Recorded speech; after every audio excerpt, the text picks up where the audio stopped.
দেশে একটি শক্তির উত্থান হচ্ছে যারা গণতন্ত্রে বিশ্বাস করে না, এমন মন্তব্য করেছেন স্থানীয় সরকার, পল্লী উন্নয়ন ও সমবায় মন্ত্রী মির্জা ফখরুল ইসলাম আলমগীর। বিকেলে জাতীয় প্রেস ক্লাবে এক আলোচনা সভায় এই মন্তব্য করেন তিনি। সোশ্যাল মিডিয়ার মাধ্যমে রাজনৈতিক ধারা ব্যাহত করার চেষ্টা করা হচ্ছে বলে অভিযোগ করেন তিনি। রাজনীতিকে ধ্বংস করার চক্রান্ত করা হচ্ছে উল্লেখ করে তিনি আরও বলেন, গণতন্ত্র আজ বিপদগ্রস্ত। সবার দায়িত্ব হবে এই চক্রান্তকে চিহ্নিত করে সঠিক পথে এগিয়ে নেওয়া।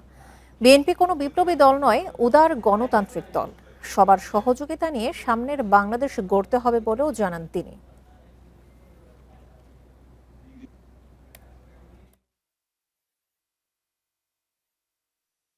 কিছু কিছু মহল যারা নির্বাচনের আগে থেকে জুলাই 24-এর পর থেকে কিছুদিন পর থেকেই এমনভাবে তারা বিভিন্নভাবে চক্রান্ত করছেন যাতে করে গণতন্ত্র এখানে না থাকে। এই সরকার দায়িত্ব হবে খুব দ্রুততার সঙ্গে আপনার এই যে চক্রান্ত, সেই চক্রান্তকে চিহ্নিত করে সঠিক খাতে এগিয়ে যাওয়ার চেষ্টা করা। বন্ধ শিল্প প্রতিষ্ঠান চালু করতে 20,000 কোটি টাকার তহবিল গঠন করেছে বাংলাদেশ ব্যাংক। এতে বর্তমানের চেয়ে প্রায় অর্ধেক সুদ হারে ঋণ পাবেন উদ্যোক্তারা। তহবিলের অর্থ স্বচ্ছতার সঙ্গে ব্যবহারে গুরুত্ব দিয়েছেন অর্থনীতিবিদ ও ব্যবসায়ীরা। উৎপাদনশীল খাতে কার্যকরভাবে বিনিয়োগ নিশ্চিতে বিশেষ নজর দেওয়ার তাগিদ তাদের। 23 মে বন্ধ কলকারখানা চালুসহ অর্থনীতি চাঙ্গা করতে 60,000 কোটি টাকার তহবিল ঘোষণা করেন বাংলাদেশ ব্যাংকের গভর্নর। এ লক্ষ্যে বন্ধ শিল্প ও সেবা খাত সহায়ক প্রাক অর্থায়ন স্কিম গঠন করেছে বাংলাদেশ ব্যাংক। এরই ধারাবাহিকতায় ঘোষণা করা হয়েছে 20,000 কোটি টাকার তহবিলের নীতিমালা। 41,000 কোটি টাকা রিফাইন্যান্স ফান্ড। নীতিমালা অনুযায়ী ব্যাংকগুলো কেন্দ্রীয় ব্যাংক থেকে 4% সুদে ঋণ নিয়ে গ্রাহক পর্যায়ে সর্বোচ্চ 7% সুদে ঋণ বিতরণ করতে পারবে। বন্ধ ও আংশিক সচল কারখানা পুরোপুরি চালু করতে একটি কোম্পানি বা গ্রুপ সর্বোচ্চ 200 কোটি টাকা চলতি মূলধন ঋণ নিতে পারবে। ঋণ নেওয়া কোম্পানিতে প্রতিনিধি বসাতে পারবে ব্যাংকগুলো। প্রণোদনার অর্থ খরচে স্বচ্ছতার আহ্বান ব্যবসায়ীদের, বিশেষ করে বন্ধ কারখানা নির্ধারণে রাজনৈতিক প্রভাবমুক্ত থাকার তাগিদ তাদের। স্বচ্ছতার জবাবদিহিতার একটা প্রশ্ন আছে এবং এখানে যাতে কোনো রাজনৈতিক বিবেচনা এবং কোনো লুটেরা যাতে এখানে সুযোগটা না পায়, সেই জন্য আমরা সরকারকে অলরেডি মৌখিকভাবে বলেছি এবং আরও কিছু মিটিংও আমরা এই জিনিসগুলো উপস্থাপন করব। তহবিলের অর্থ যাতে প্রাতিষ্ঠানিক ও সংগঠিত খাতে পরিচালিত হয় সেদিকে নজর দেওয়ার আহ্বান অর্থনীতিবিদদের। তাদের মতে এতে কর্মসংস্থান বৃদ্ধি, উৎপাদন সম্প্রসারণ এবং সামগ্রিক অর্থনৈতিক কর্মকাণ্ডে ইতিবাচক প্রভাব পড়বে। 60,000 কোটি টাকার একটা প্রণোদনা তহবিল করা হয়েছে, সেখান থেকে শ্রম অধিকার নিশ্চিতকরণের জন্য টাকা দিতে হবে। এটার সাথে শর্ত যুক্ত করে দিতে হবে এবং শ্রম অধিকারটা আসলে ক্রমান্বয়ে গুরুত্বপূর্ণ হয়ে উঠেছে, আপনারা দেখেছেন ইতিমধ্যেই। রপ্তানিমুখী ও রপ্তানিকারক প্রতিষ্ঠানগুলোকে ঋণ দেয় অগ্রাধিকার দিতে হবে। এছাড়া কোনো প্রতিষ্ঠান বন্ধ শিল্প প্রতিষ্ঠান অধিগ্রহণ বা ভাড়া নিয়ে চালু করলে তারাও অগ্রাধিকার পাবে। ইফাতারা, ইন্ডিপেন্ডেন্ট নিউজ। পন্টুন থেকে বাস নদীতে পড়ে যাওয়ার ঘটনায় 2টি আলাদা তদন্ত কমিটি গঠন করা হয়েছে বলে জানিয়েছেন নৌ পরিবহন প্রতিমন্ত্রী রাজীব আহসান। বিকেলে ঘটনাস্থল পরিদর্শন করেন প্রতিমন্ত্রী। তিনি জানান, ঘাটটি কয়েকটি দপ্তরের মাধ্যমে পরিচালিত হয়।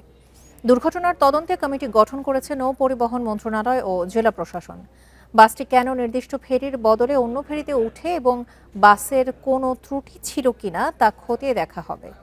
মন্ত্রী আরও বলেন, ফেরিতে ওঠার আগে যাত্রীদের নামানোর কাজটি সফলভাবে সম্পন্ন করায় বড় ক্ষতি এড়ানো গেছে।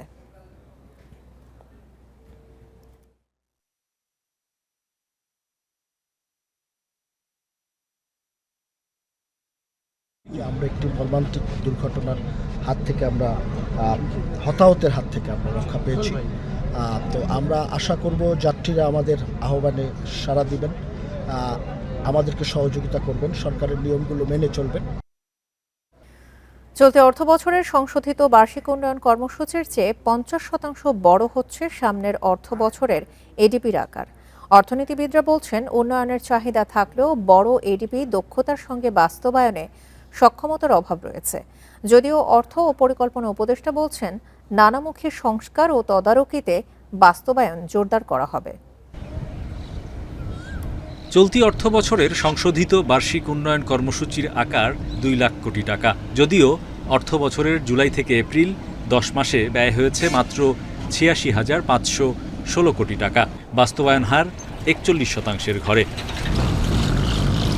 এবার এডিপির আকার বেড়ে 1.5 গুণ হচ্ছে। 3 লাখ কোটি টাকার ব্যয় মেটাতে ঋণের লক্ষ্য থাকছে 1,10,000 কোটি। সবচেয়ে বেশি বরাদ্দ পরিবহন ও যোগাযোগ, শিক্ষা, স্বাস্থ্য, বিদ্যুৎ ও জ্বালানির মতো খাতে। অর্থনীতিবিদরা বলছেন, সরকারের ওপর নির্বাচনী প্রতিশ্রুতি পূরণের চাপ আছে, সে কারণে বেড়েছে এডিপির আকার। তাদের মতে এত বড় উন্নয়ন ব্যয়ের বাস্তবায়ন সক্ষমতা নেই সরকারের। বাজেটে তো আপনি হিসাব নিকাশ করে অঙ্কটা মিলিয়ে নিতে পারবেন, কিন্তু বাস্তবায়ন করতে হলে অ্যাকচুয়ালি কতখানি করা হলো এবং সেটা উন্নয়নের জন্য কতখানি আসলে এবং কর্মসংস্থানের জন্য কতখানি কার্যকর হলো, জনগণের উপকার, সেই দিকে আমরা মনোযোগটা কম দিয়েছি। সুতরাং অবশ্যই আকারের পাশাপাশি বাস্তবায়নের সক্ষমতাটা অর্জন করা, সেটাও কিন্তু অবশ্যই রাজনৈতিক সরকারের একটা অন্যতম অঙ্গীকার হতে হবে। প্রধানমন্ত্রীর অর্থ ও পরিকল্পনা উপদেষ্টা বলছেন, নির্বাচনী ইশতেহার অনুযায়ী সামাজিক উন্নয়ন, অর্থনৈতিক পুনর্গঠন, আঞ্চলিক ভারসাম্যে জোর দেয়া হচ্ছে। তার মতে, জনবহুল দেশে উন্নয়ন চাহিদা ও জনপ্রত্যাশাও অনেক বেশি। আরও বড় হওয়া দরকার, কিন্তু এর বাস্তবায়ন সক্ষমতা নেই। সেই জন্যেই আমরা বড় রকমের এই পরিবর্তনগুলো অর্থাৎ সংস্কারগুলো হাতে নিয়েছি, যাতে করে আমাদের সক্ষমতা বাড়ে, জনবান্ধব বার্ষিক উন্নয়ন কর্মসূচি হয়। কারণ বার্ষিক উন্নয়ন কর্মসূচি কিন্তু জিডিপি বাড়ার একটা অংশ। এবার এডিপিতে বিভিন্ন মন্ত্রণালয় ও কার্যক্রম বিভাগের জন্য থোক বরাদ্দ থাকছে ৯৭,০০০ কোটি টাকা। মোট প্রকল্প রয়েছে ১,১৫০টি। Hari Saha, independent news, Dhaka. আজ বিশ্ব পরিবেশ দিবস। পরিবেশের ঝুঁকি মোকাবিলায় বাজেটের অন্তত ৩% বরাদ্দের দাবি পরিবেশ গবেষকদের। কিন্তু বাস্তবে প্রতি বছরই এই খাতে বরাদ্দ মিলছে 1%-ও কম। পাশাপাশি বরাদ্দকৃত অর্থের সঠিক ব্যবহার ও বণ্টন নিয়েও রয়েছে প্রশ্ন।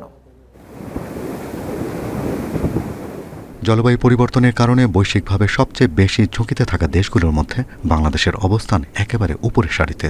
এখানে প্রতি বছরই বাড়ছে ঘূর্ণিঝড়, জলোচ্ছ্বাস, খরা, লবণাক্ততা। বছরের বেশিরভাগ সময় বিশ্বের সবচেয়ে দূষিত শহরের তালিকায় থাকছে ঢাকা। বায়ু দূষণের কারণে শিশু ও বয়স্কদের শ্বাসকষ্ট, হাঁপানি, হৃদরোগ সহ বাড়ছে নানা স্বাস্থ্য ঝুঁকি। এতে দেশের গড় আয়ু কমছে প্রায় 5.5 বছর। বিশ্বব্যাংকের তথ্য মতে পরিবেশ দূষণে বাংলাদেশের জিডিপির প্রায় 17.6% ক্ষতি হচ্ছে, অথচ বরাদ্দ থাকলেও নেই দৃশ্যমান কোনো উন্নতি। স্বাস্থ্য মন্ত্রণালয়ে যে বাজেটের ঘাটতি হয় বা যে বাজেট বেশি দরকার হয়, যদি পরিবেশ দূষণ কমানো যায়, স্বাস্থ্য মন্ত্রণালয়ের চাপটা অনেকটুকু কমে যেত। যতটুকু বাজেটে দেওয়া হয় ততটুকু আমরা সঠিকভাবে ব্যবহার করতে পারি না, আর ব্যবহার করার জন্য যে লোকবল দরকার সে লোকবলও থাকে না। আবার লোকবল না থাকার কারণে বাজেট কতটুকু প্রয়োজন সেটিও আবার আমরা ক্যালকুলেট করতে পারি না। পরিবেশ, বন ও জলবায়ু পরিবর্তন মন্ত্রণালয়ের জন্য গত বছর বরাদ্দ ছিল 2,144 কোটি টাকা। এর আগের বছর বরাদ্দ দেয়া হয় 2,131 কোটি টাকা। 2023-24 অর্থ বছরে বরাদ্দ দেয়া হয় 1,639 কোটি টাকা। তবে পরিবেশ গবেষক ও আন্দোলনকারীদের মতে সংকট মোকাবেলায় বাজেটের 3 ভাগ বরাদ্দের প্রয়োজন।